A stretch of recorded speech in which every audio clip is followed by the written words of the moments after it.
देखो, मैं एक नई बात करता हूँ, वह अभी प्रकट होगी। क्या तुम उससे अनजान रहोगे? मैं जंगल में एक मार्ग बनाऊंगा और निर्जल देश में नदियां बहाऊंगा। Praise the Lord. मैं परमेश्वर पिता को मैं धन्यवाद करता हूं इस सुंदर वचन के लिए। अब बीती हुई घटनाओं का स्मरण, अब बीती हुई घटनाओं का स्मरण मत करो। कलीसिया को मुझे आज कहने के लिए है, बीती हुई घटनाओं का स्मरण मत करो, बीती हुई बातों को अब याद मत करो। परमेश्वर आपके जीवन में कुछ नया करने पर है। परमेश्वर आपके जीवन में कुछ नई चीजों को जोड़ने पर है। परमेश्वर आपके जीवन में कुछ नई आशीषों को देने पर है। हालेलुया। मैं परमेश्वर पिता को मैं धन्यवाद करता हूं। हमारा कलीसिया में 2 और नया बच्चा आने वाला है, संतान आने वाले हैं। प्रार्थना करेंगे। परमेश्वर, अभी मैं बोला तो उनका याद आया, और प्रभु उनको भी सुमन भाभी और अपना रानी बहन के लिए दोनों मिलकर प्रार्थना करेंगे। आप सब लोग मिलकर प्रार्थना करेंगे। उनका भी परिवार, जो आत्मिक जीवन और हर एक बातों में, और उनका जो डिलीवरी का टाइम जो निकट है, परमेश्वर उनको भी सहायता करे। और प्रभु उनको आशीषों से, जैसे वे चाहते हैं, जैसे वचन में लिखा है, परमेश्वर यहोवा तुम्हें मुंह चाहा, है ना, वो वर तुम्हें देने पाए। जो वरदान की आप इच्छा करते हो परमेश्वर से, वैसे प्रभु आपको दे। प्रार्थना में लगे रहेंगे, उनको भी हम याद करेंगे। तो परमेश्वर कुछ नए काम करने पर है। नया काम करने से पहले एक काम हमें याद रखना है, वो है प्राचीन बातों को क्या नहीं करना है, स्मरण नहीं करना है। पुरानी बातें आप दिमाग में लेते रहोगे तो आपके जीवन में नया काम नहीं होगा। पुरानी चीजों को छोड़ने के लिए तैयार होना है, तब नए बात में हमारा एंट्रेंस होता है। मैं एक चीज आपको समझाता हूं। कभी कभी परमेश्वर हमारा जीवन में आशीषों को रोक देता है। समझ लीजिएगा, परमेश्वर हमारा जीवन में आशीषों को रोक देता है। और कई विश्वासी लोग एक सवाल में बैठ जाते कि मेरे जीवन में आशीषें क्यों रुक गई, मेरे जीवन में वो वरदान क्यों रुक गया, मेरे जीवन में ये ब्लेसिंग था, ये कैसे रुक गया। कई बार आपके जीवन में ऐसा लगेगा कि परमेश्वर ने आपके जीवन में आशीषों को रोका है। इसका उद्देश्य क्या है? कई लोग ना जानकर शैतान को डांटते रहते हैं, मेरे जीवन का आशीष चले गया, मेरे जीवन का आशीष बंद हो गया। आपका जीवन का आशीष को परमेश्वर रोक देता है। किस लिए रोकता है? क्योंकि ये आशीष, ये ब्लेसिंग आपको कुछ समय के लिए परमेश्वर ने चाहा है, कुछ समय तक आपको आगे बढ़ने के लिए प्रभु ने रखा है। उसके बाद उस आशीष को छोड़कर, तात्कालिक आशीष को छोड़कर, एक हमेशा का वायदा को प्राप्त करने के लिए प्रभु ने बुलाया है। समझ में आया? एक तात्कालिक आशीष आपके जीवन में जो होता है, उसको छोड़कर एक हमेशा का, अनंत काल का वायदा परमेश्वर आपके हाथ में सौंपने की इच्छा रखता है। तब क्या करते हैं? प्रभु बोलते हैं पुरानी बातों को हटा दो, क्योंकि मैं नए चीज को लाने वाला हूं, मैं नया चीज को लाने वाला हूं।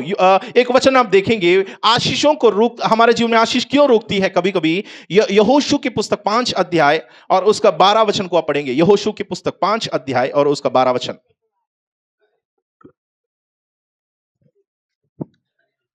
और जिस दिन वे उस देश की उपज में से खाने लगे, जिस दिन वे उस देश की उपज में से खाने लगे, उसी दिन सवेरे को मन्ना बंद हो गया, उसी दिन सुबह का समय मन्ना बंद हो गया, मन्ना गिरना बंद हो गया, बंद हो गया। प्रभु की महिमा हो। जिस दिन वे उस देश की उपज खाने लगा, उसी दिन मन्ना गिरना बंद हो गया। और कई लोग को लगता है कि मन्ना क्यों बंद हो गया। कई लोग सवाल करते परमेश्वर से, प्रभु आपने मन्ना क्यों बंद करवाया, मेरी आशीष को आपने क्यों रोक दिया। रोज सुबह मुझे यहां आशीष मिलती थी, रोज आशीष बरसता था स्वर्ग से, आसमान से परमेश्वर ने मन्ना बरसाता था। यह ब्लेसिंग को प्रभु ने क्यों रोका? क्योंकि लोग कहां प्रवेश कर चुका है? कनान देश में प्रवेश कर चुका है। जिस देश की ओर वे बढ़ रहे थे, जो वायदा के लिए वे भाग रहे थे, वो वायदा की देश में कदम रख चुका है। अब वायदा की देश में कदम रखा और वे वहां मेहनत किया, बीज बोया, कटनी हो रहा है और वे देश का उपज को खाने लगा। जब वे देश की उपज को खाने लगा तो वचन में लिखा है मन्ना गिरना बंद हो गया। कई लोगों के जीवन में ऐसा मन्ना गिरना बंद हो जाता है। कई लोगों के जीवन में मन्ना बंद हो जाता है, रुक जाते हैं। तो उसका मतलब ना समझकर लोग क्या होता है, परमेश्वर से कुड़कुड़ाते हैं, बोलते हैं कि मेरे जीवन का आशीष रुक गई, मेरे जीवन में ब्लेसिंग क्यों नहीं है, मेरे जीवन में परमेश्वर का आशीष कैसे बंद हो गया। सच्चाई को ना जानकर कई लोग हैं जो परेशान होकर ये सच्चाई के लिए कान ना खोलकर प्रभु का मर्जी को ना जानने वाले कई लोग होता है। मैं 2 चीज आपको बताता हूं। ब्लेसिंग अलग होता है, आशीष अलग होता है, वायदा अलग होता है। क्या है? ब्लेसिंग अलग होता है, वायदा अलग होता है। आशीष अलग है, वायदा अलग है। कितने लोगों को समझ में आया? आशीष अलग है, वायदा अलग है। आसमान से मन्ना गिरना, चट्टान से पानी, ये सब क्या है? ये सब क्या है? ये सब आशीष है। आसमान से मन्ना बरसना, चट्टान में से पानी निकलना, यह सब आशीष है। परमेश्वर आपको आशीषों को देता है। परमेश्वर की ओर से दो चीज को आपको याद रखना है। एक, ब्लेसिंग अलग है, वायदा अलग है। ब्लेसिंग अलग है, वायदा अलग है। ब्लेसिंग अलग है, प्रॉमिस अलग है। प्रॉमिस जो प्रभु ने किया वो हमेशा का है, एक्टर्नल है, अनंत काल का है। आशीष जो आप मांग रहे हैं वो तात्कालिक है, कुछ समय के लिए है। बाइबल में अगर आप पढ़ेंगे तो आपको पता चल जाएगा कि ये दोनों हमारा जीवन में अलग अलग होता है। इस्राएलियों को परमेश्वर ने जो ब्लेसिंग दिया वो मन्ना मार्ग भर के लिए, प्रतिदिन का जीवन के लिए था, मतलब डेली लाइफ के लिए। प्रतिदिन का जीवन में उनको भोजन की आवश्यकता थी। डेली लाइफ के लिए उनको एक सर्वाइवल के लिए, जिंदगी को बनाए रखने के लिए परमेश्वर ने उसको मन्ना खिलाया, लेकिन वो हमेशा के लिए नहीं था। अगर वे इकट्ठा करने की कोशिश करते तो वो क्या हो जाता? खराब हो जाता, वो बस नहीं लगता, उसमें कीड़े पड़ जाते, क्योंकि वह हमेशा के लिए भोजन नहीं था। वो तात्कालिक भोजन है, कुछ समय के लिए है। लेकिन आज मसीह लोग ये तात्कालिक चीजों पर ज्यादा मन लग चुका है, और उनका कहना है कि हमको मन नहीं चाहिए। उनका कहना है कि हमको यही अच्छा लग रहा है, क्योंकि ये चमत्कार देखने में मजा आ रहा है, ये सामर्थ को देखने में मजा आ रहा है। परमेश्वर की ओर से जो रोटी बिना मेहनत का तो खा रहा हूं ना, सुबह ना उठना पड़ता है, ना काम में जाना पड़ता है, ना नहाना पड़ता है, ना धोना पड़ता है, ना मेहनत करना पड़ता है, बिना मेहनत का भोजन डेली खा रहे हैं। और मसीह लोग भी ये आदत लगा दिया, अब हम कोई काम नहीं करेंगे, रोज प्रार्थना करेंगे। अब हम रोज प्रार्थना करते रहेंगे, परमेश्वर हमको खिलाता रहेगा। प्रभु ऐसा कोई ठेका नहीं लिया है आपको रोज वो बिना काम किए। बाइबल में लिखा है जो मेहनत नहीं करते वो ना खाए, लिखा है। कैसे लिखा है? जो परिश्रम करना नहीं चाहते हैं वो ना खाए। आलसी, तुम्हारा जीवन में गरीबीपन जल्दी आएगा करके नीति वचन में लिखा है। तुम जो मेहनत नहीं करना चाहते हो, तुम्हारा जीवन में गरीबीपन आ जाएगा। मेहनत करने वालों को ही परमेश्वर साथ देता है। कुछ समय तक प्रभु ने उनको मन्ना खिलाता रहा तो लोगों में आलसीपन छा गया। अब वे बाहर निकलना नहीं चाहते, काम करना नहीं चाहते। लेकिन वायदा कैसे है? वो उस पृथ्वी का, उस जमीन का उपज परमेश्वर ने देने का वायदा किया है कि वहां पर बीज बोएंगे तो फल 100 गुना फल है। वहां पर बड़ी धारा, दूध की धारा बहती है, मधु की धारा बहती है। तो ऐसी जगह पर परमेश्वर ने लेकर गया। मगर क्या करना चाहिए? खेती करना है, वहां मेहनत करना है, बीज बोना है, तभी जाकर फल लगेगा, तभी आपको खाने के लिए भरपूर मात्रा में मिलेगा। तो जो परमेश्वर की वायदा है उसके लिए थोड़ी सी मेहनत करना पड़ता है, इंतजार करना पड़ता है, लेकिन ब्लेसिंग तुरंत मिलता है और कुछ समय के लिए होता है। आजकल आप किस विषय के लिए प्रार्थना करते हैं? ब्लेसिंग के लिए प्रार्थना करते हैं ना। प्रभु इस बहन को ब्लेस करे, इस भाई को ब्लेस करे। ब्लेसिंग्स कुछ देर के लिए है, वो ठीक है, ये बात आप बोल सकते हैं। प्रभु उनकी वायदाओं से उसको ब्लेस करे, उनका प्रॉमिस से उनको ब्लेस करे, उनको आशीष दे। लेकिन किस चीजों से? वो वायदाओं से उनको ब्लेस करे जो हमेशा की वायदा है। उदाहरण के लिए मैं बताता हूं ये दोनों कैसे अलग है। शाऊल राजा बना, शाऊल का राजा की कुर्सी उनके लिए एक ब्लेसिंग था। लेकिन दाऊद राजा बना, दाऊद की राजा की कुर्सी उनके लिए प्रॉमिस था। ये दोनों में फर्क है। शाऊल का राजत्व कितना दिन तक रहा? जब उनके हाथ से छीन लिया गया, जब उनके अंदर दुष्टात्मा आ गया, तो वो अपना पदवी को छोड़कर पागल जैसे भागने लगा। दाऊद जब उसमें बैठा, वचन में लिखा है, पहला शमूएल या 17:6 में आप पढ़ोगे ना, वहां मिल जाएगा कि उनका गधी को परमेश्वर कहता है ये सदैव के लिए मैं तुम्हारे लिए। दूसरा शमूएल 7:16, दूसरा शमूएल 7 अध्याय और उसका 16 वचन में परमेश्वर की वायदा देखो, प्रॉमिस देखो, प्रतिज्ञा देखो कैसे लिखा गया है। तेरा घराना हाँ? और तेरा राज्य मेरे सामने सदा अटल बना मेरे रहेगा। सामने सदा अटल बना रहेगा। तेरी गद्दी सर्वदा बनी रहेगी। तेरी गद्दी सर्वदा बनी रहेगी। दाऊद के लिए ये क्या है? वायदा है। शाऊल के लिए वो क्या था? ब्लेसिंग्स था, आशीष था। कई विश्वासियों के जीवन में कुछ आशीषें जुड़ती है ना, तो वे फूलते हैं, वे घमंड होते हैं। देखा हूं, उनको ये नहीं मालूम कि कितना देर के लिए है, कितने समय के लिए है। ये कुछ पदवी दिया गया, कुछ पोजीशन दिया गया, वे फूलने लगते, वे घमंड करने लगते। और ये नहीं समझ रहे कि तुम शाऊल हो, तुम राजगद्दी के शाऊल है, तुम्हें जल्दी निकाल दिया जाएंगे। पौलुस, परमेश्वर तुम्हें जल्दी निकाल कर वहां पर दाऊद बैठने वाला है। क्योंकि जिस पदवी को तुम अपने आप में गर्व करते, घमंड करते और सोचते मैं ना हो तो यह नहीं चलने वाला है, मैं ना रहूं तो यह नहीं होगा, आपको जल्दी प्रभु निकाल देगा और उस जगह पर दूसरा दाऊद आने वाला है। कभी भी आपके ब्लेसिंग्स पर घमंड ना करना। मुझे आशीष मिली है, उसको नहीं मिला, इस बहन को देखो उसको नहीं मिला, इस भाई को नहीं मिला, मुझे मिला है, मैं फेवरेट हूं। खुद के अपने घमंड करके अपने तारीफ खोजने वाले सबको यह बात याद रखना कि परमेश्वर जो देता है वो तात्कालिक रूप से आपको एक ब्लेसिंग्स जो दिया है उसको ना समझकर वायदा को ना पकड़ने वाले लोग सब मर मिट जाएंगे, सब नाश हो जाएंगे। लूत का नजर में सोदोम और गोमोरा आशीषित दिखा, हरा भरा दिखा, हरियाली दिखाई दिया और वहां पर सारी चीजें उनको बहुत अच्छा लगा। ब्लेसिंग है, सोदोम और गोमोरा एक ब्लेसिंग है क्योंकि हरा भरा है, शुद्ध वायु, शुद्ध जल, अच्छे अच्छे घर, नए नए में गया तो अच्छे अच्छे पड़ोस, नए नए लोग, नए नए भोजन। वाह कितना अच्छा कल्चर है, कितने अच्छा है, बहुत मजा किया, बहुत अच्छा लगा। वहां रहते रहते रहते वहां जड़ पकड़ लिया, अपना अपना घर बना लिया, अपनी बेटियों के लिए दामाद तक ढूंढ लिया, शादी विवाह के समय आ गया।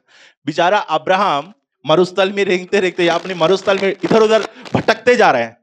ये इधर जा रहे हैं, परमेश्वर बोलते तुम उस तरफ जाओ, दाएं जाओ, बाएं जाओ। परमेश्वर उनको पूर्व पश्चिम दक्षिण ये सब जगह में घुमा रहे हैं और ये जहां जहां पैर रख रहे हैं, प्रभु कहते हैं मैं वायदा कर रहा हूं बेटा, ये तेरा जमीन होगा। वहां पर एक बंदा आशीष पाकर बैठे हैं सोदोम और गोमोरा में, यहां पर एक बंदा कुछ भी नहीं हाथ में, मगर क्या है, वायदा मिल गया है, प्रभु से प्रॉमिस मिल गया है। ब्लेसिंग नहीं मिला, प्रॉमिस मिल गया। परमेश्वर ने आशीष दिया, हम ब्लेसिंग ही बोलेंगे, लेकिन मैं जो आपको इसका फर्क आपको समझना जरूरी है। तात्कालिक ब्लेसिंग होता है, कुछ समय के लिए एक ब्लेसिंग होता है जो वायदा से अलग दिखता है। कभी कभी आपको लगेगा दोनों सेम है, बिल्कुल नहीं। शाऊल का लगा होगा मेरा पीढ़ी दर पीढ़ी ये सिंहासन पर बैठेगा, लेकिन कुछ समय के बाद उसको हटा दिया गया। दाऊद जब बैठा, उसका पीढ़ियों के लिए, वंश के लिए वायदा परमेश्वर ने दे दिया। तो वायदा बढ़कर होता है, ब्लेसिंग कुछ समय के लिए है। लूत को सोदोम और गोमोरा छोड़कर भागना पड़ा। वचन में लिखा है आसमान से आग को परमेश्वर ने बरसाया, उस जगह इतना गंदा होने लगा। जो पहले हरा भरा था, अच्छा दिखाई दिया, लेकिन वहां के लोगों का आदत पता चल गया, बुरे बुरे काम करने वाले हैं, और वहां रहकर उनका परिवार बिगड़ने लगा, गंदे गंदे चाल। इतना तक लूत की बच्चे लोगों को देखो, वे बाद में अपने बाप के साथ भी बुरे काम किया। क्यों? असर कहां से है, रहते कहां थे? क्योंकि बुरी जगह में रहते थे। बुरी स्थान में रहकर वहां की आदत भी आपके अंदर आएगा। मैं हमेशा आपको बोलता हूं, आप जिस जगह में रहते हैं वहां के लोग बुरे हैं, जमीन बेच दो, निकल जाओ।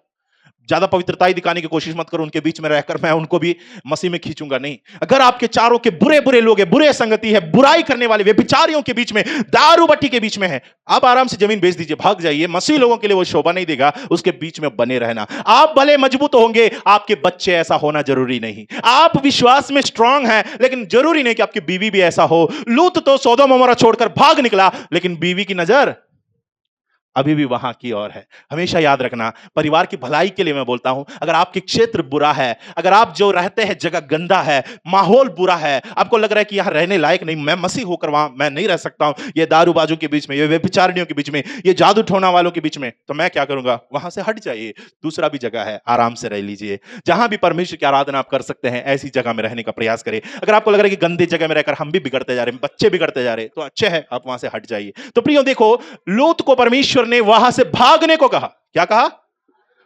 यूसुफ को भी आत्मा में अगुवाई ये मिली कि वहां से भाग, कई जगह से भागना है। यह मत सोचकर बैठना सोदोम वालों को मैं मन फिराव में ले जाऊंगा, यह मत सोचना पोतीफर की बीवी को मैं मन फिराव कर दूंगा, वो तुम्हें गुमराह कर देगी। इसलिए कुछ जगह से भागो, कुछ जगह से निकलो, आप अपनी भलाई के लिए, अपने परिवार की भलाई के लिए सोचो। तो देखो यहां पर अब्राहम को वायदा मिला, वायदा के कारण परमेश्वर की छोटी छोटी आशीषों के पीछे वो नहीं भागा। उसको पता है तात्कालिक आशीष मुझे नहीं चाहिए। आपको पता है यीशु मसीह ने लोगों को चंगा किया। आपको पता है बीमारों को चंगा किया, अंधे को आंख दिया, लंगड़े को चलाया। और मुर्दे एक बेटी, याईर की बेटी को यीशु मसीह जब मर गई थी, लोग कहा ये तो मर गया, गुरु को परेशान मत करो। यीशु ने वहां गया, उस घर में रोने विलखने वालों को घर से बाहर किया, और उस बेटी को हाथ पकड़कर यीशु उसको बुलाया, उठाया, और वो बेटी जीवित हो गई, वो जिंदा हो गई। वहां के सब लोग ये आश्चर्य कर्म देखा। उस बेटी को, परिवार को यीशु ने बोला किसी को मत बताना, जो कुछ यहां हो रहा है किसी को मत बताना। जहां भी यीशु मसीह ने लोगों को चंगा किया, उनको एक चेतावनी दिया, किसी को मत बोलना। आज हम बोलते हैं यीशु मसीह की महिमा के लिए बोल दो। आज नहीं बोलने से कूट कूट के बुलवाते हैं, पास्टर ने आपके लिए प्रेयर किया, ठीक हो गया, बोलो बहन। आज टीवी में देखिए ना, मैंने प्रार्थना किया और ये बहन जो मुर्दा था जिंदा हो गया। स्वयं महिमा लेने की प्रचारक लोग काफी है आजकल। यीशु मसीह हमेशा क्या किया? किसी को मत बोलना, किसी को मत बोलना। और जब यीशु मसीह को एक बात पता चला कि यहूदी लोग, सब लोग षड्यंत्र बना रहे हैं, यीशु मसीह को राजा बनाएंगे। क्या बनाएंगे? यीशु मसीह को राजा बनाएंगे। यीशु मसीह को पता चला कि वे लोग आपस में ये सहमति करके ये सोच निकाल रहे, ये निष्कर्ष निकाल रहे कि मुझे राजा बनाना है, क्योंकि यीशु की खूब तारीफ कर रहे थे एक समय में। आपको पता है यीशु मसीह का खूब तारीफ किया। हमें से कौन है जो तारीफ सुनना नहीं चाहते हैं? बताओ। आप अच्छा गाते हैं, तारीफ सुनना चाहते हैं? हम बोलते अरे 2 ही शब्द में क्यों बंद किया बहन, और भी बोलो, और भी बोलते जाओ भाई। जब तक मुंह भर के तारीफ नहीं सुनेगा ना, वो आपके घर में भी देखने को मिलता है, बीवी हो पति हो, अगर वो अलग से खाना बना लिए एक दिन तारीफ कर लेना, वरना वो आपको नहीं छोड़ने वाला है। तो क्या होता है, तारीफ की दुनिया है, तारीफ पसंद करता है। जब तक लोग तारीफ नहीं करेंगे हम नहीं निकलते हैं। यीशु मसीह को भी तारीफ मिला। वचन में एक बात आपको बहुत अच्छा लगेगा, यूहन्ना रचित सुसमाचार 6 अध्याय और उसका 15 वचन में लिखा है, जब यीशु मसीह को यह पता चला वे मिलकर मुझे राजा बनाने वाला है, यीशु वहां से भाग निकला। यीशु मसीह ने क्या किया, वहां से भागकर पहाड़ की ओर चले गया। हम होते तो बोलते कि मैं तो हूं राजा के लायक ही हूं, मगर आप लोगों ने बहुत लेट से पहचान लिया मुझे। हम होते तो बोलते भाई दे दो, ले आओ, जो भी है दे दो। हमको तो लीडर बनना है, हमको तो नेता बनना है। जहां भी है 50 लोग है तो 50 में हमको बड़ा बनना है। यीशु मसीह के चेलों को देखो, 12 है, उसके बीच में लड़ाई है, किस बात को लेकर, हम में से बड़ा कौन है, हम में से बड़ा कौन है। भाई देखो तुम्हारे गुरु का आदत देखो, तुम्हारा गुरु को पकड़कर राजा बनाने के प्रयास किया, वो वहां से भाग कर अकेला चले गया, कहां, पहाड़ के ऊपर गया। अब तुम मुझे ढूंढते ढूंढते आओ। यीशु मसीह कभी भी मनुष्य की झूठी झूठी प्रशंसा और तारीफ में नहीं गिरता था। यीशु मसीह कभी भी, वचन में यीशु कहते तुम में से जो बड़ा बनना चाहते हैं वो अपने आप को क्या बनाए। आज जो अपने आप को बड़ा करना चाहते, तुझे क्या आता है, मेरे को आता है, बड़ा बनना चाह रहे हो, तुम छोटा किया जाएगा, तुम छोटा किया जाएगा। और जो अपने आप को तुच्छ बनाते, नम्र बनाते, उसे परमेश्वर उठा लेगा, उसे परमेश्वर उठाकर खड़ा कर देता है। घमंड को आप अपने अंदर से दूर रखना। जो तारीफ शैतान की ओर से, झूठी तारीफ, तात्कालिक प्रशंसा ब्लेसिंग के रूप में आपके सामने आती है, आपको लगता है यह ब्लेसिंग हमेशा के लिए है। यीशु मसीह को पता है इन लोग जो राजा बनाएंगे, इसी राजा को क्रूस पर चढ़ाने वाला है। कितना समय के लिए लोग मुझे राजा बनाएंगे, ज्यादा से ज्यादा 3 साल, 3 साल का राजा बनना है। अनंत काल का हजारों वर्ष राजा बनकर यीशु आने वाला है। सूली पर लटके हुए जो डाकू ने क्या बोला क्रूस पर, मैं जानता हूं तेरा दिन आने वाला है, उस दिन तू अपने महिमा में अपने सिंहासन पर जब बैठेगा मेरा भी स्तुति लेना। वो जानता था कि यीशु अनंत काल का राजा है। अनंत काल का राजा के लिए तात्कालिक ब्लेसिंग की जरूरत नहीं है, 3 वर्ष का आशीष की आवश्यकता नहीं होती है। इसलिए प्रभु ने बोला मुझे नहीं चाहिए आशीष। कभी कभी आपके भी सामने शैतान क्या करता है, तात्कालिक ब्लेसिंग देकर, मैं हमेशा बोलता हूं शैतान चोरी करता है ना, पिछले बार में हमने सुना, तात्कालिक ब्लेसिंग देकर आपके हाथ से अनंत काल का ब्लेसिंग को चुराने का प्रयास करता है। जो हमेशा का है उसको आपके वश से कैसे भी चुराना है, उसके लिए शैतान क्या करेगा, आपको तात्कालिक ब्लेसिंग आपके जीवन में जोड़ने का प्रयास करते हैं। प्रभु यीशु मसीह को राजा बनाने का कोशिश किया। यीशु को पता है वायदा मेरे ऊपर है, अनंत काल तक मैं राजा हूं।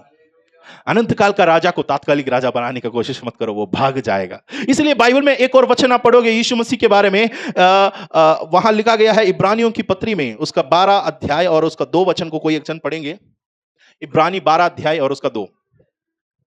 विश्वास के कर्ता, और विश्वास के कर्ता हाँ। और सिद्ध करने वाले यीशु की ओर ताकते रहे, जिसे उस आनंद के लिए जो उसके आगे धरा था, हाँ। लज्जा की कुछ चिंता ना करके क्रूस का दुख सहा और परमेश्वर के सिंहासन की दाहिनी ओर जा बैठा।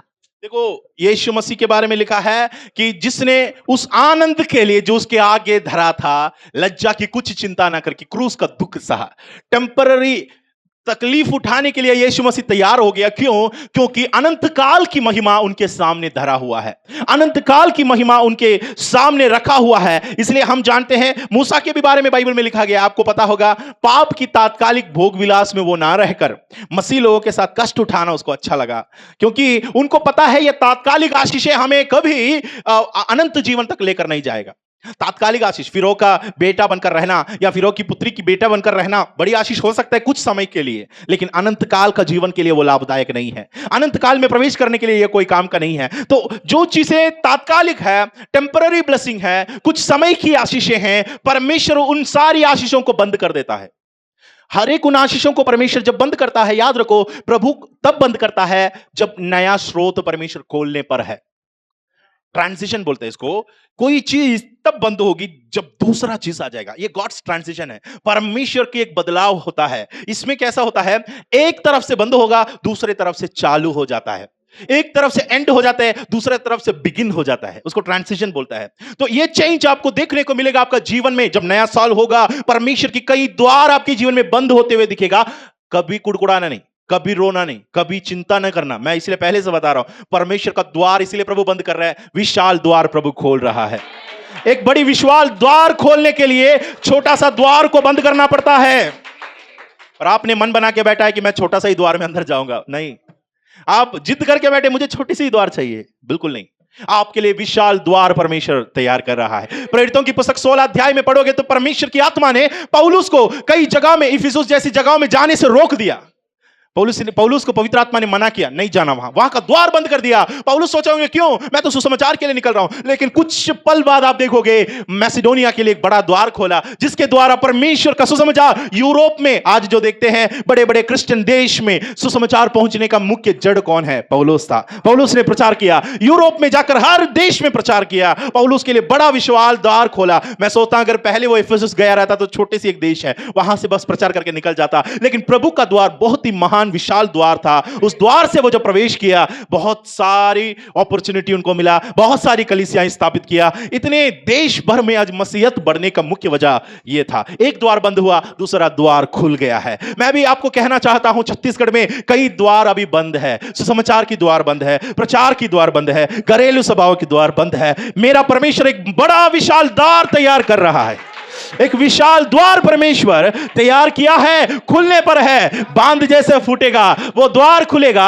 अभी तक जो रोका हुआ चीजें बहती, देखना उसका कितना फ्लो होने वाला है। हमारा परमेश्वर नए नए आशीषों को आपके जीवन में जोड़ने वाला है। इसलिए प्रभु को कहो, परमेश्वर अगर आपको लगता है ये आशीष मेरे जीवन के लिए लाभदायक नहीं, इसको बंद करो। ये द्वार बंद होने पाए। आपके जीवन में कुछ कुछ द्वार बंद होना है। जब द्वार बंद होगा तब परमेश्वर कुछ नई चीजों को खोलेगी। ये मन्ना गिरता रहेगा तो तुम मेहनत नहीं करोगे। ये मन्ना गिरता रहेगा तो तुम्हारा खेत में उपज नहीं आएगा। ये मन्ना गिरता रहेगा तो तुम्हारा मांस, तुम्हारा शरीर में ताकत नहीं रहेगी। ब्लेसिंग हमें आलसी बना देता है। क्या बना देता है? इसीलिए विश्वासी लोग बोलते हैं कोई भविष्यवक्ता को बुलाना, वो आके हमारे सर पर हाथ रखे, यूं ही बच्चा मिल जाए, यूं ही घर मिल जाए, यूं ही हमको गाड़ी मिल जाए। वाह, कितनी खुशी की बात है। मेहनत करो ना, गाड़ी खरीदने का पैसा मिल जाएगा। मेहनत करो, काम करो, घर बना सकते हो। ये काम ना करके आलस होकर आशीषों को लेते रहेंगे ना, याद रखना ये आशीष तात्कालिक होगा, कुछ समय के लिए। बाइबल में इसलिए बार बार हमको कहा है कि परमेश्वर की चेहरे की ओर देख, प्रभु की दर्शन की खोजी बन। इंग्लिश में लिखा है सीक माई फेस। प्रभु कहते हैं मेरा चेहरे को देखो, मेरा हाथ की खोजी नहीं बनना। हाथ की खोजी बनकर रहोगे ना, इजरायली लोग, जो अपना यहूदी लोग, फरीसी लोग, यीशु मसीह के एक हाथ के खोजी बनकर रहा। एक जगह में 5 रोटी 5,000 को ये हाथों से खिलाया, अगला दिन फिर से हाथ की खोजी बनकर गया। यीशु बोला बंद कर दिया मैंने, बस बंद कर दिया। रोटी ब्रेड गिरना बंद हो गया तो लोग भी वापस चले गया। किस चीज की खोजी है? हाथ की खोजी है, चमत्कार की खोजी है। चिन्ह चमत्कार देखना चाहते हैं और वे यीशु को कहते हैं हमें कुछ चिन्ह दिखा। यीशु बोलता है अब मैं कुछ नहीं दिखाऊंगा, तुम्हारे लिए एक चिन्ह दिया गया है, जाकर पढ़ो। योना जैसे मछली की पेट में 3 दिन और 3 रात रहा, वैसे मनुष्य का पुत्र भी कब्र में होने वाला है। वही चिन्ह आखिरी चिन्ह है तुम्हारे लिए, और उसके अलावा कोई चिन्ह नहीं होने वाला है। प्रभु चिन्ह चमत्कार ज्यादा करना इसलिए पसंद नहीं करता क्योंकि लोग इसी पर भरोसा रखता है, आशीषों पर भरोसा रखता है। सिर्फ आशीष आशीष आशीष चाहिए, हमारा शुभ कल्याण मंगलमय होना चाहिए हमारा जीवन, बस इतना ही सोच है। आगे की क्या है इसके बारे में नहीं सोचते। आज आपको प्रभु ने घर दिया, अच्छी बात। आज गाड़ी दी, अच्छी बात। खेत दिया, जमींदार बना दिया। कल तुम मरोगे, उसके बाद क्या? क्या तुम्हारे पास कोई वायदा है? अनंत जीवन का वायदा है, स्वर्ग राज का वायदा है। क्या तुम धर्मी है? क्या तुम परमेश्वर के राज्य में दिखेगा? या सारे ब्लेसिंग लेकर यह कब्र में तुम्हारा समाप्त हो जाएगा?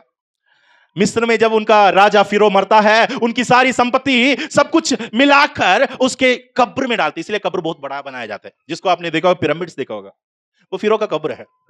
मम्मीफाइड है, उनका मम्मी, उनका लाश को दफनाने की जगह है।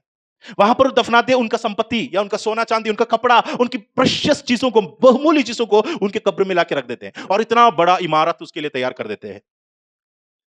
और बाद में कोई उसके अंदर जाओगे तो भी वो चीज वहां दिखेगा, इसमें से एक भी उठा के कोई नहीं जाएगा, वो सब वहीं रहेगा। तो आपको पता चल जाएगा दुनिया में राजा भी बनकर रहो, हर एक आशीष कब्र तक सीमित हो जाता है। इससे आगे एक बूंद लेकर नहीं जाएगा। सिर्फ अपनी आत्मा निकल गया है, अपने शरीर से आत्मा अलग हो गया है। मसीह लोग याद रखो, ये सारी संपत्ति आपका कब्र तक रहेगा, कब्र में सजाने के लिए काम आएगा, लेकिन एक बूंद भी यहां से वहां नहीं जाएगा। अगर जाना है तो वायदा साथ में होना चाहिए। अगर वायदा मिली है, अनंत जीवन का वायदा है, परमेश्वर का राज्य का वायदा है, तो तुम परमेश्वर के राज्य में खड़े होते हुए दिखेगा। सबसे बड़ी आशीष क्या है? तात्कालिक ब्लेसिंग है या अनंत काल की वायदा है? वायदा के लिए हमको दौड़ना है। प्रॉमिस हमारा जीवन के लिए सबसे बड़ी चीज है। प्रभु की चमत्कार के पीछे ना भागो। आजकल मैं देखा हूं कई लोगों को जो चंगे हो जाता है, ठीक हो जाते, फिर वे गायब हो जाते। उनको लगता है कि मसीह डॉक्टर है, इलाज किया, ठीक किया, अब हम ज्यादा दिन क्यों रुकना है प्रभु में, अब हम वापस चले जाएंगे। बहन, आपको परमेश्वर वायदा देने के लिए बुलाया है। भाई, आपको वायदा के लिए प्रभु ने बुलाया है। एक वायदा है जो इससे बढ़कर होता है। आज की बीमारी जाएगी, फिर से आएगी। आज की तकलीफ जाएगी, फिर से आएगी। आज की तकलीफ देखो, एक प्रभु के दास की गवाही मैंने सुना। उनके गाड़ी में क्या नहीं था? पेट्रोल नहीं था। उसने प्रार्थना किया, प्रभु मुझे और 15 किलोमीटर आगे जाना है, क्योंकि आजू बाजू में कई पेट्रोल पंप नहीं है। उसने प्रार्थना किया, गाड़ी भागता गया, गाड़ी भागता गया। 15 नहीं 16 किलोमीटर तक चलने लायक वो पेट्रोल परमेश्वर ने उसमें, वो गाड़ी बंद नहीं हुई, 15 किलोमीटर तक चला करके वो बोलता है। और उसको अंदर फिर से लालच आया। वो सोचा मैं घर तक ऐसे ही पहुंच जाता हूं, मैं घर तक ऐसे ही पहुंच जाता हूं। गाड़ी 16 किलोमीटर जाके बंद हो गया। 1 किलोमीटर वापस से रिवर्स लेकर कहां जाना पड़ा? पेट्रोल पंप में। जहां पे गाड़ी बंद होती है वहां पर कोई ना कोई जुगाड़ परमेश्वर ने रखा होगा।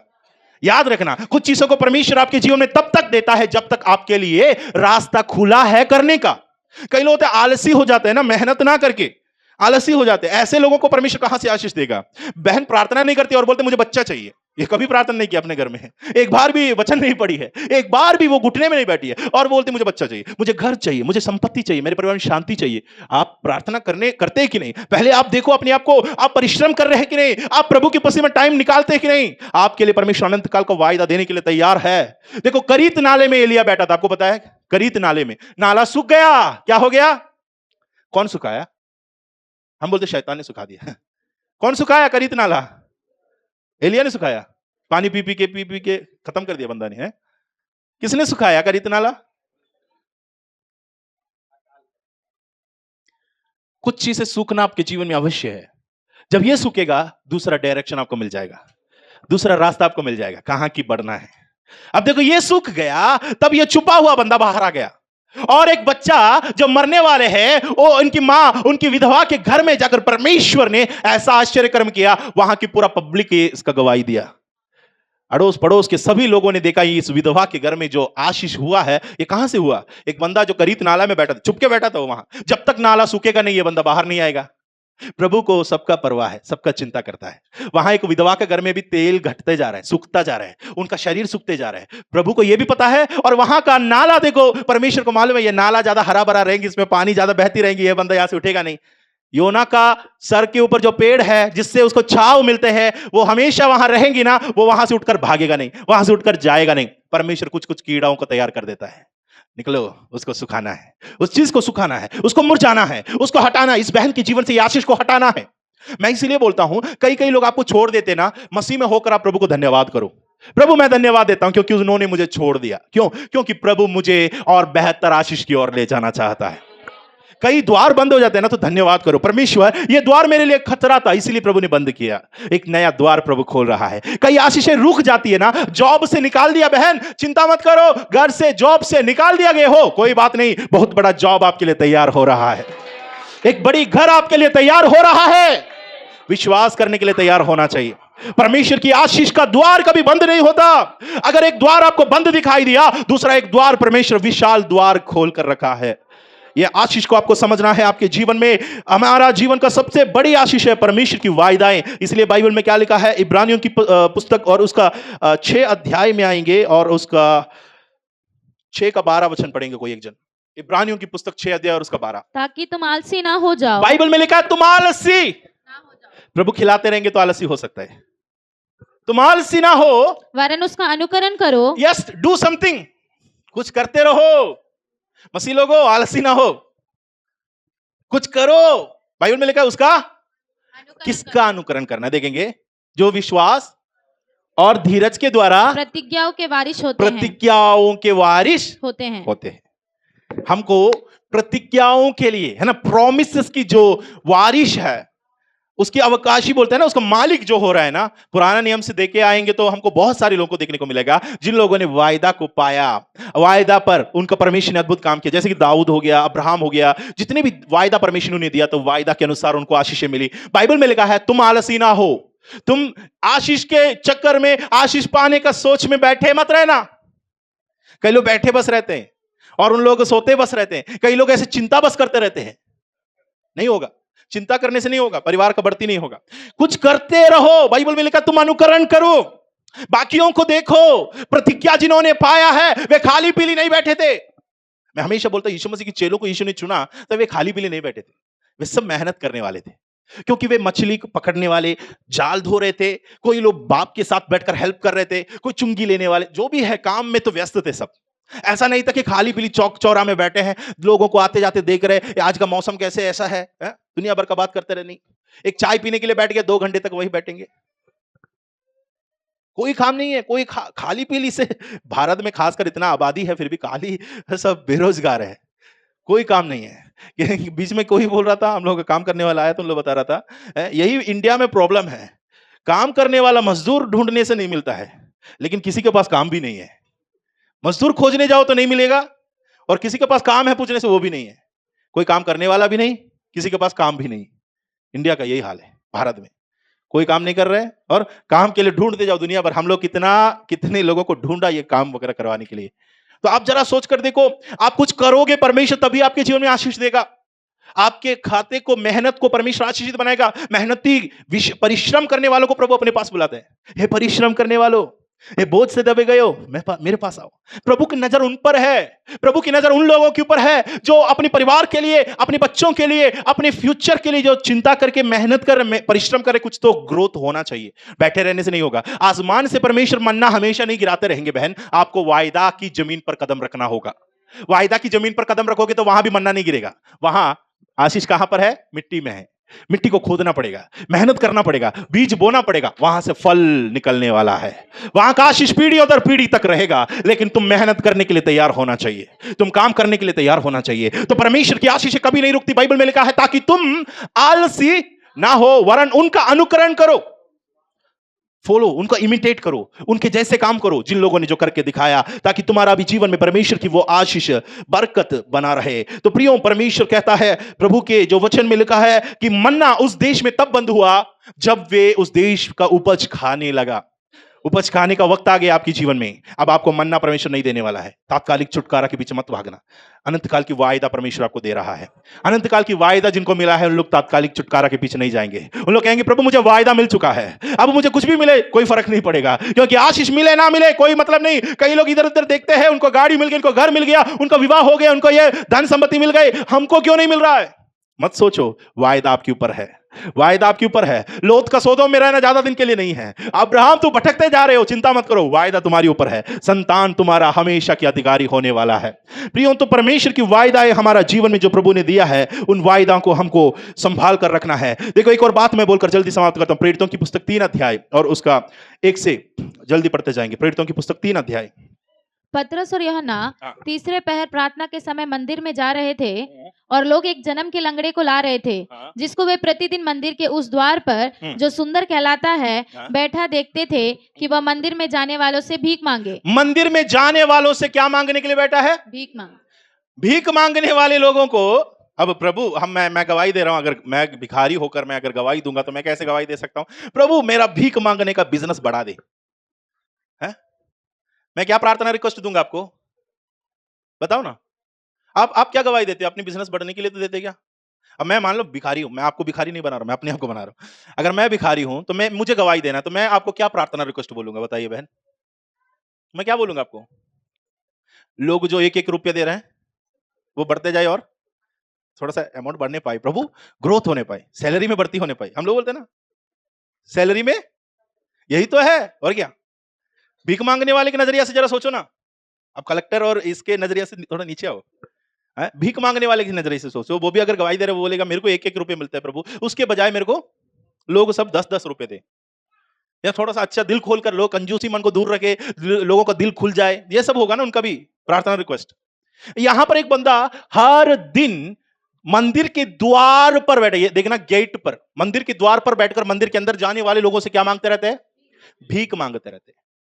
परमेश्वर आज भी देखते कई मसीह लोग भिखारी है, कई मसीह लोग भिखारी है, और वे सिर्फ यही प्रार्थना रिक्वेस्ट कर रहे हैं कि हमारा भिखारी पना जो है ना वो इंप्रूव होते जाए, बढ़ते जाए, हमारा बिजनेस बढ़ते जाए। भिखारी जो है उसको बढ़ाने के लिए मसीह नहीं आया, भीख मांगना बंद करने के लिए प्रभु आया है। प्रभु आपके जीवन में आपका भीख मांगना बढ़ाने नहीं आया है। उसको ग्रो करने नहीं आया है, वो बिजनेस को बढ़ाते जाने नहीं आया है। भीख मांगना बंद करो। तुम कहां बैठे हैं? तुम मंदिर के द्वार पर बैठकर बार बार तुम भीख मांगते जा रहे हैं लोगों से, कुछ भी मिलेगा वो सोचकर बैठे हैं। प्रार्थना करने वाला दो मनुष्य जिसके ऊपर वायदा की आत्मा है, पवित्र आत्मा, उस जगह से होकर वे गुजरे, उस जगह से होकर गुजरे। पतरस और यूहन्ना प्रार्थना के समय मंदिर की ओर जा रहा था, उनकी नजरों में यह भीख मांगने वाले दिख गया।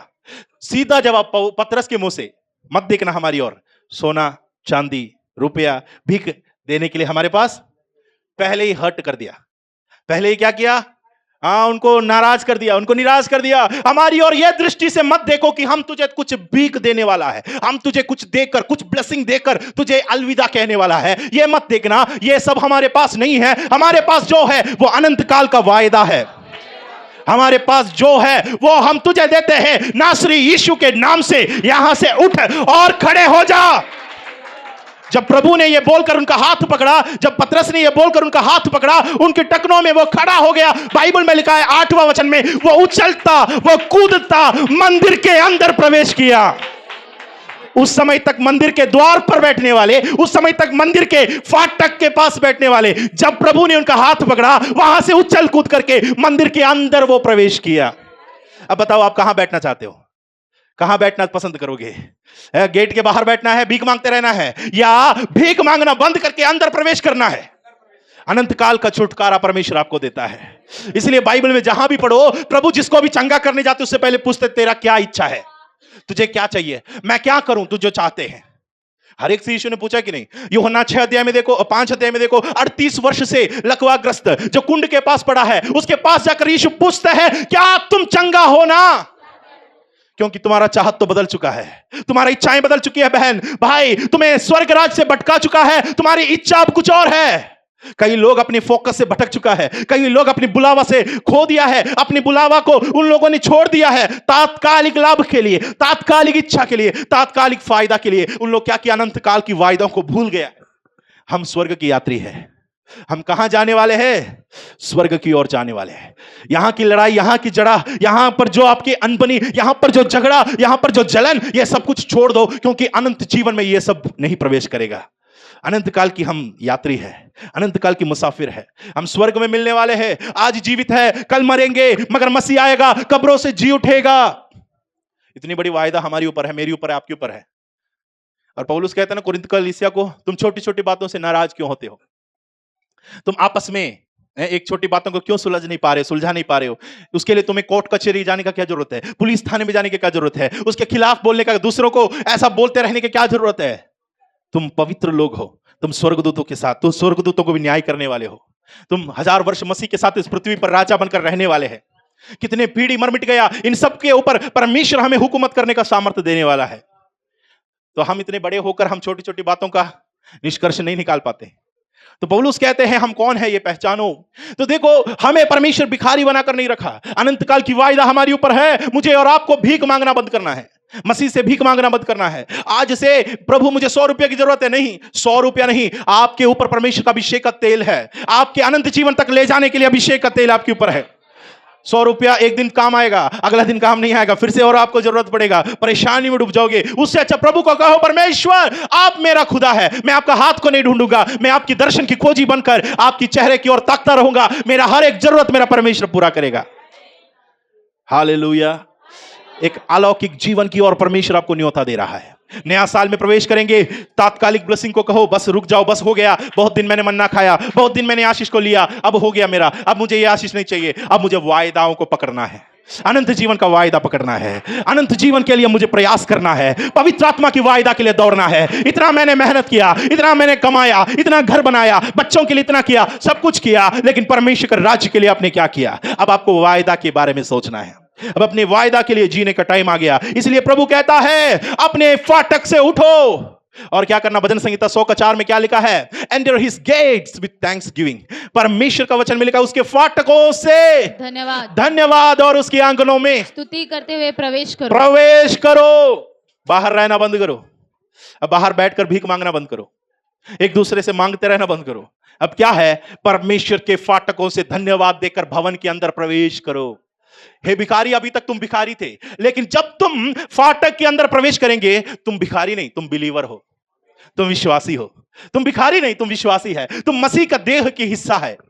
पहले तुम भिखारी थे, लोग अपने बच्चा कुचे में से तुझे दिया, अब ऐसा नहीं होगा, अब सब मिल बांट कर एक जैसे अपने आप को समझता है। परिवार और रिश्ता सब बदल गया। कहां से? जब मसीह तुम्हारे अंदर आ गया। तो याद रखो, परमेश्वर कहता है प्रभु के भवन में कैसे प्रवेश करना है? धन्यवाद देकर उनके फाटक से प्रवेश करो। तो ये जो जन्म से लंगड़ा को हम देखते हैं, पतरस ने उसको हाथ पकड़ा और वो खड़ा हो गया और वे आगे की ओर बढ़ते हैं। आज हमारा भी जीवन में परमेश्वर ऐसा आशीषों को प्रदान करे। मैं यहां पर समाप्त करने से पहले यह बताना चाहूंगा, नए साल, नए दिन हमारे लिए वायदाओं का दिन होने पाए। आशीष का दिन नहीं होना है। आशीष तात्कालिक कुछ समय के लिए है, प्रॉमिस हमेशा के लिए है। मुझे वायदा चाहिए, मैं वायदा का संतान बनना चाहूंगा। आशीषित संतान है इस्माइल, मगर वायदा का संतान इसहाक है। इसहाक आएगा, इस्माइल की कुर्सी हटेगी। इसहाक जब बड़ा हो जाएगा, अब्राहम की संपत्ति का वारिस वही ठहरेगा। यहां पर जो खड़ा है यह भी आशीषित संतान है, मगर यह आशीष तात्कालिक है, यह कुछ समय के लिए बिना वायदा का है। वायदा का जब आएगा, बाकी सारी चीजें निकलने लगेंगे। एक पल अपनी आंखों को बंद करे, खुदावंत को कहे, परमेश्वर मेरे जीवन में जितनी भी वायदा आपने दिया है, हर एक वायदा पूरी होने पाए, हर एक वायदा को मैं देखने पाऊं। तात्कालिक आशीष मेरे जीवन में नहीं चाहिए प्रभु। एक नई चीज आप जो करने वाला है, पुरानी बातों को स्मरण मत करो। अब मन्ना गिरना नहीं होगा, पुरानी चीजों को मत याद करो। अब नए आशीष की ओर परमेश्वर आपके परिवार को ले जाने वाला है। एक दूसरे की परेशानियों को भूल जाओ, एक दूसरे की अनबनियों को भूल जाओ। अब एक नए पल में परमेश्वर आपको ले जाने वाला है, आपके परिवार को उठाने वाला है, आपको एक नया श्रेणी में प्रभु खड़ाने वाला है, आपको वहां खड़ा करने वाला है, आपको उठाने वाला है। आपका एक नया द्वार परमेश्वर खोलने वाला है। कुछ दरवाजे आपको बंद दिखेगा, जब कुछ दरवाजा आपको बंद दिखेगी, समझना, हम गीत गाते हैं, परमेश्वर एक नया द्वार आपके लिए तैयार किया है। प्रभु ने आपके लिए एक नया द्वार खोला है। एक जब वो बंद करेगा, दूसरा द्वार आपके लिए वो खोला है। धर्मी चाहे 7 बार भी गिरे तो भी वो उठ खड़े हो जाएंगे, क्योंकि परमेश्वर उसे खड़ा करेगा, क्योंकि परमेश्वर उसका हाथ पकड़ेगा, क्योंकि परमेश्वर उसके लिए द्वार खोलेगा। अगर आप गिर भी जाए, प्रभु आपको खड़ा करने के लिए सामर्थी है। पवित्र आत्मा की सामर्थ्य से, आत्मा की अभिषेक से, आत्मा की सामर्थ्य से, प्रभु के सामर्थ्य से भरकर प्रभु का धन्यवाद करें। शाबा बाबा बाबा बाबा राखा चला राबा शेंचले रेबे शाचला राबा कासी आंचला राबा। प्रभु की महिमा करेंगे, ताली बजाकर परमेश्वर की आराधना करें। एक नई वायदा परमेश्वर आपको देने वाला है। जिनको संतानों की प्रतिज्ञा मिली है, जिनको चंगाई का प्रतिज्ञा मिली है, जिनको छुटकारा का प्रतिज्ञा मिला है, आज मैं कहता हूं आपके जीवन में परमेश्वर नई नई वायदाओं को जोड़ रहा है। हे बर्तिमाई, तुम जन्म से अंधे है। हे बर्तिमाई, तुम्हें दिखाई नहीं देता, लेकिन प्रभु कहता है तू क्या चाहता है, तुम क्या चाहता है कि मैं तेरे लिए करूं। प्रभु से वो कहता, प्रभु मुझे भीख नहीं चाहिए, मुझे वस्त्र नहीं चाहिए, मुझे धन दौलत नहीं चाहिए, मेरी आंखों में रोशनी की जरूरत है, मेरी आंखों में रोशनी की जरूरत है, ताकि मैं देख सकूं, ताकि मैं जिंदगी भर देखता रहूं। आज आपकी कमी गठियों को परमेश्वर वो द्वार को बंद करके कुछ नया द्वार में आपको उठाने वाला है। पिछले दिनों की दुख तकलीफ को स्मरण नहीं करना, एक नया द्वार परमेश्वर आपके लिए तैयार कर रहा है। कितने लोग विश्वास से प्रवेश करना चाहेंगे? एक नया द्वार मेरे लिए प्रभु ने खोला है। बहन, आपके जीवन की पुरानी द्वार को मत देखो, आपके जीवन की पुरानी दिनों को मत देखो, एक नया द्वार परमेश्वर आपके लिए तैयार कर रहा है। ओ हालेलुया, हालेलुया। खुदावंद आपके लिए नया द्वार तैयार कर रहा है। कितने लोग कहेंगे, परमेश्वर पिता मेरा हाथ पकड़कर उस द्वार में मुझे प्रवेश कर, प्रभु मुझे मेरा हाथ पकड़कर परमेश्वर उस द्वार में ले जा। नया जो द्वार आशीष प्रभु ने मेरे लिए तैयार किया है, वो वायदा को मैं पाना चाहूंगा। अब मैं आशीषों की खोजी नहीं, मेरा वायदों की खोजी बनकर मैं रहूंगा। मेरा वायदा मेरे ऊपर पूरी होने पाए, वो जो भी वायदा प्रभु ने दिया हो वो वायदा पूरी होने पाए। वायदा की संतान, हालेलुया, आपके हाथ से आशीष कभी रुकेगी नहीं। ब्लेसिंग्स रुक जाता है, ब्लेसिंग्स की फ्लो बंद हो जाती है, वायदा बंद नहीं होता है, वायदा बहता रहता है। वायदा बंद नहीं होगी, वायदा नहीं सूखेगा, वायदा खाली नहीं होगा, वायदा ड्राई नहीं होगा, वायदा कभी भी बंद नहीं होगा, क्योंकि वायदा अनंत काल के लिए होता है, अनंत काल की वायदा है। आज परमेश्वर को कहे, प्रभु आपने जो वायदा दिया मेरे परिवार पर, मेरे जीवन पर, मेरे बच्चों पर, मेरे जॉब में, मेरे काम में, मेरे हालेलुया हर एक चीजों पर, प्रभु आपकी वायदा पूरी होने पाए, आपके वायदा पूरी होने पाए, प्रभु आपकी वायदाएं पूरी होने पाए। हालेलुया। खुदावंत के हाथों में कुछ देर हालेलुया हम अपने जीवन को समर्पण करें। प्रभु को कहे, परमेश्वर पिता अपनी वायदा मेरे जीवन में पूरी होने पाए। एक एक पल हम प्रार्थना करेंगे। धन्यवाद खुदावंदे, हम तेरा स्तुति और धन्यवाद करते हैं प्रभु। आप हमारा वायदों को पूरा करने के लिए आए हैं। प्रतिज्ञाओं की खोजी हमें बनने पाए, प्रतिज्ञाओं को हमें पाने के लिए उन लोगों की अनुकरण करने में हमें सहायता कर। हम आलसी होकर रहने के लिए नहीं, बल्कि परमेश्वर आपकी प्रतिज्ञा है, हमें पाने में सहायता कर पिता। प्रभु आपके वचन के अनुसार आपने जो वायदा मेरे बच्चों पर, परिवार पर, मेरे कंधन पर, मेरी संपत्तियों पर किया है, उस वायदा पूरी होने पाए प्रभु, वायदा पूरी होने पाए खुदा। बिना वायदा का कोई नहीं। यहां जितने बैठे हैं उन सबके ऊपर परमेश्वर की वायदा है। पौल पत्रस कहता है यह वादा तुम्हें और तुम्हारे संतानों के लिए है। पवित्र आत्मा की वादा है, be filled with the Holi spirit, पवित्र आत्मा से भर जाओ, यह वादा तुम्हारे लिए है, आपके संतानों के लिए वायदा है, अनंत जीवन की वायदा है। बहुत प्रकार की वायदा परमेश्वर ने आपको दिया है। मसीह में वायदा दिया है, जीवन की वायदा दिया है, भरपूरता की वायदा दिया है। परमेश्वर की वायदा को ले, प्रभु की वायदाओं के लिए और प्रभु के हालेलुया आशीषों के लिए जो अनंत काल तक चिरस्थायी खड़े रहता है, उसके लिए हम दौड़ने वाले बने।